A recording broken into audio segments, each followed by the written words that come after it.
Cutting a live edge bar top perfectly on your first try is all about smart prep and using the right tools to avoid costly mistakes. Alright, so first off, making a cardboard template is clutch. Practice your cuts there before touching the real wood. Grab a laser level to get your lines dead straight, no guesswork. When it comes to cutting out that notch for your column, don't rush it with the jigsaw. Take your time and follow the template exactly. Using a router after the jigsaw helps smooth out edges and fine-tune the fit. Since your column is steel wrapped in wood, think about notching the wood wrap to the slab's thickness, so your bar top just slides under instead of forcing a perfect cut every time. That trick means less sanding and less stress trying to get a tight fit. Remember, wood expands and contracts, so leaving a tiny gap for quarter-round trim is smart.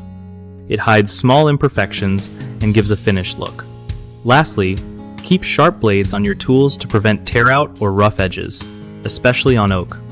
One of the biggest mistakes people make when cutting live edge bar tops is rushing the notch cut without a solid template, leading to uneven fits that mess up the whole look. Fix this by using a detailed cardboard or plywood template and double-checking measurements before cutting the slab. Another common issue is not accounting for wood movement. If you cut too tight with no trim allowance, the wood can crack or warp later. Leaving a slight gap plus quarter-round trim solves this easily.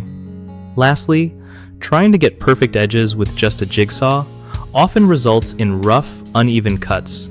Using a router to clean up edges after your rough cut gives you smooth, professional results. BigHomeProjects.com is awesome if you're looking for trusted local contractors who really know their stuff and won't flake out on your project. It's also solid for contractors wanting to connect with homeowners who need their skills, making the whole process way easier for everyone involved.